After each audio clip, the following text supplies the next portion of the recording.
So I'm finally getting around to addressing a problem I've been procrastinating about for years with this 2008 Subaru Outback behind us, and that is the P0420. The reason I got the car so cheap: catalyst efficiency. It was diagnosed at the dealership, or the stealership as I call them. Anyway, they diagnosed it with bad cat converters. It wasn't the sensors, anything like that.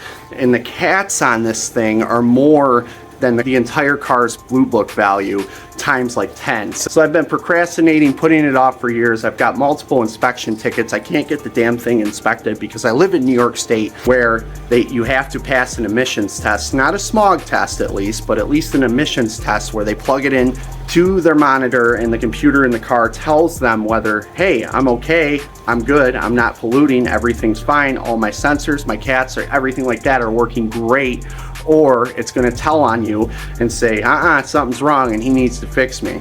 And that's what this one's been doing. So I can't get it inspected until I fix this, and today we are going to fix it with a $2 diode. This guy right here. Interesting enough, I found an article online upon doing some research where multiple people had tried putting this on their signal wire to their oxygen sensor, and lo and behold, it actually worked. See if it works on my 08 and try it today. I'm going to put this on the signal wire, the blue signal wire, and allegedly it's going to limit or block voltage going back to the ECU. And maybe, just maybe, it'll shut off that check engine light and work for me too. We're gonna find out. Now, to kind of dumb this down, I've got a cat converter here that's cut off of another Subaru I've had kicking around in the garage for a while. And this is very similar to the cat converter that I have on this 08 Outback right here. And what you see is two bungs, one in the front and one in the back. Now this side goes towards the engine and connects damn near to my exhaust manifold. And my front air fuel sensor goes in this bung right here. And that looks like this. This is a factory stock wide stream O2 sensor, or air fuel ratio sensor. And this comes in a majority of Subarus. This is our front sensor, and this is what we're not going to be messing with today. It's got a big connector, on my car anyway, with 6 pins in it, and this one specifically has 5 wires going to it. The one we're going to be targeting and messing with is the rear O2 sensor right here, which is mainly responsible for measuring how efficient the cat converter is. It really doesn't affect engine performance or anything like that as far as I've researched. So here's the cat converter again, and this one right here, the rear one, is going to go towards the rear exhaust. So this is heading towards the muffler, and this is on the muffler side. And the other one, the air fuel sensor, is heading towards the engine, so it's more on the engine side.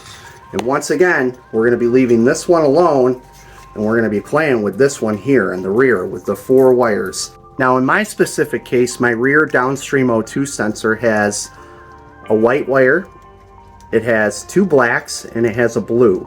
Today we are going to be playing with this blue wire specifically. This blue wire is signal positive going back to the ECM. This white wire is signal negative going back to the ECM. And these 2 black wires, from what I understand, are the heater wires. Now, depending on your car, you might have a Bosch replacement sensor downstream. Look up and do your research on your specific sensor to make sure that you know exactly what wire colors you have and what they are doing. I have taken out and removed my original super expensive Denso O2 and air fuel sensor, and I've replaced them with generic Chinese counterfeit Amazon O2 sensor and air fuel sensor. They both work good. They work exactly the same. I'm not sure about longevity, but I would rather screw those up than these, and keep these in case my experiment here fails. As luck would have it, I've already lost my diode. That's okay. I didn't really need it. I scavenged it from something a long time ago, but I was lucky enough to find another 1N4007 diode. This is a general purpose 1 amp diode. Now in the write-up, he's using a 3 amp diode, which I think is completely unnecessary. We're talking about a super low voltage signal wire with just milliamps of current running through. A 1/4 watt diode is plenty enough, and that's what this is. In my particular case, I'm looking at the front of my car, and my downstream O2 sensor plug is located conveniently right under this air intake part. So I'm going to take that off, and lo and behold, here is my air fuel ratio sensor And then here's my downstream O2 sensor right here. Subaru makes it super convenient. So what I'm going to start by doing is unplugging this sensor here. I'm going to take the silicone jacket or insulation and cut it back on there. I'm just going to cut my blue signal wire here and splice it here. I'm not going to solder this in yet because I don't know if it's going to work. You see I've got this spliced in there and I've got them twisted up, and then I've got the strip on the diode. See the white strip? You can probably barely see it, but I've got that pointed towards the connector side or the plug side. That's going back to the ECU or the ECM, the car's computer. And the side that the white strip is not on is going towards the sensor itself in the exhaust. Now I'm going to tape this up. Okay, I've got it taped up kind of half-ass because I don't know if this is going to work, and we're going to try it out. I'm going to cycle the key on so you can see that the check engine light and the cruise control are flashing. See the cruise control up there? That means I do have an active code right now, or an active cell. I'm going to pull it up here on torque. Okay, now that I'm in my car, I'm going to go up here to this OBD check app that's on my phone. And this works with generic Bluetooth devices, any kind of OBD2 scanner that reads your car's fault codes and has Bluetooth capability. Torque Pro will work with, and it's easy to use. I really like it. I'm going to open it up. I've got the key cycled on right now, but I don't have the car started. I'm going to go to fault codes, and boom, here we go, P0420. Okay, so now I'm going to cycle the key off and I'm going to start the car up and see if we get anything new or if I get any trouble starting it. Fired right up. That's good. All right, let me get into torque again and see what the sensors say. Let's go to real-time information and check this out. Running a little fat. It's a little more rich, but this car has always run a little more rich. It hasn't quite hit a 14.7. Our downstream O2 sensor voltage is fluctuating like it should. I got long-term fuel trim on the front sensor and short-term. I've got fuel trim on the back sensor. Let me see.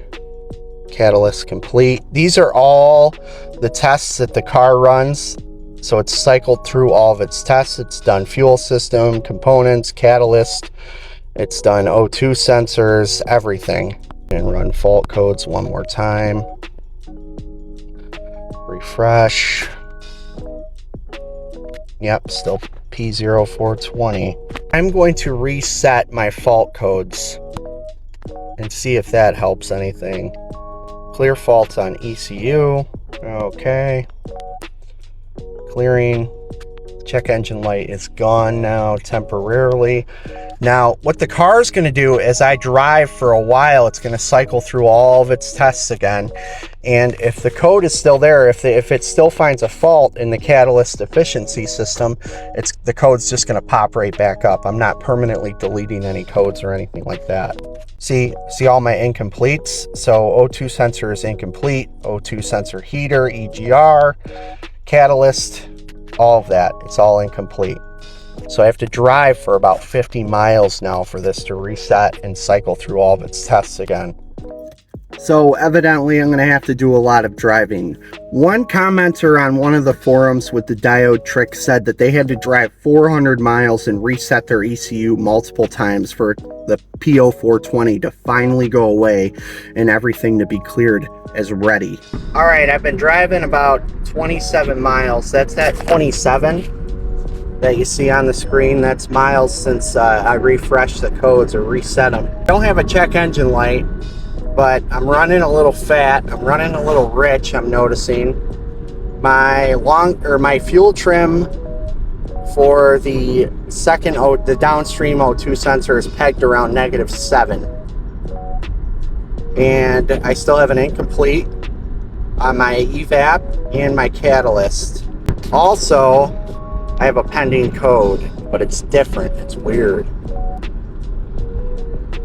P2096, post catalyst fuel trim too lean, bank 1. Probably has something to do with that little diode I put in there. the car is fighting itself, it seems. The 202 sensors are kind of battling. So downstream does play a role in my air to fuel ratio, I'm thinking.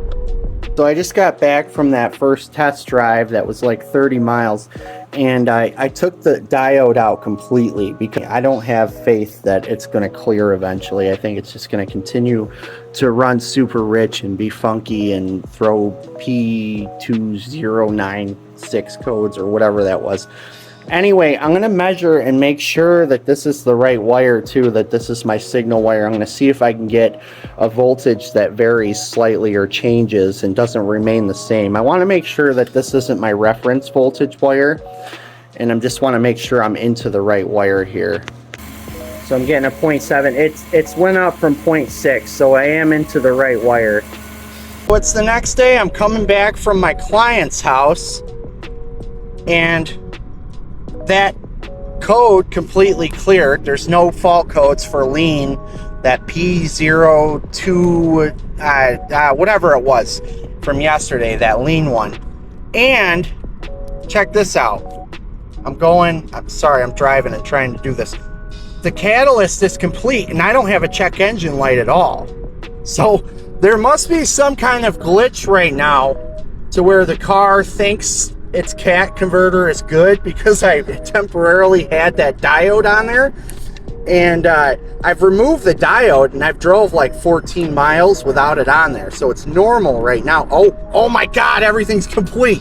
I wish I was near an inspection shop and they were open. I would take it there right now, have it pass. AFRs are getting straightened back out. Maybe I'll try to get it through inspection in the morning. But that's nuts. I have no codes right now. All right, folks, it's Friday morning, and I am going to try and go to the inspection place as fast as I can and get this car inspected before it throws its cell again. We're going to see if we can make it. Finally here at the Express Lube, and there are still 0 faults. I just ran it again. Fingers crossed it's in God's hands now. Whew. So I failed, but not for emissions. They ran emissions and we had a pass. See the emission pass right there? And I failed on brakes because I took off without even checking my brakes, and they were really low in the back all the way around. I got to do pads all the way around. I got to bring it back. They're not going to check the emissions again because I already passed. So it's good. As long as I do my brakes and untwist a brake hose. I had a twisted brake hose from being half-assed and putting my caliper on wrong. Then we're going to pass. All right, we are currently back. I did my brakes all the way around, and we are back at the quick lube. I'm about to try and get it re-inspected. We passed. I never thought I'd see the day.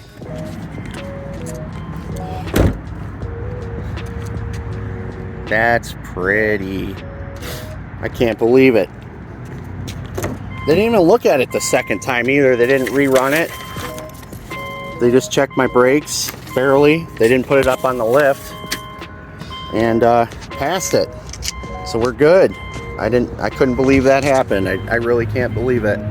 I didn't want to film them because I didn't have their consent to do so, and I didn't want to ask, but it's cool. It's the first time in like 3 years this thing's been inspected legally. Hey guys, so if you made it this far, I really appreciate you watching the video. I hope you got something out of it. I've driven the car about 300 miles and it still hasn't thrown any cells, check engines, lights, nothing like that. I don't know what happened. I have my own theories. I think it ran so rich that maybe it coated the O2 sensors with like a patina of shit. I don't know. I'm not exactly sure. I know my cat converter heated up twice as hot as what it usually is, so maybe it baked the stuff out of there because it was running richer and there was more fuel burning in the cat converter. I'm not exactly sure. I know that on average, before I started messing with it and put that diode in, I was getting about 700 degrees in my cat converter, and when I checked the temperature through torque, after I put the diode in, I was getting like 1400, so it actually doubled the temperature. I don't know if it just baked it clean or whatnot. If that check engine light comes back on, I will upload another video and we will try some more tricks. There are many methods to getting P0420 to shut off. There are many little hacks that involve other diodes, other types of capacitors, resistors, and those were going to be my next steps if this didn't work, but lo and behold, this worked. So thank you for tuning in. You stay frosty, don't do anything Jesus wouldn't do, and I will see you on the next one.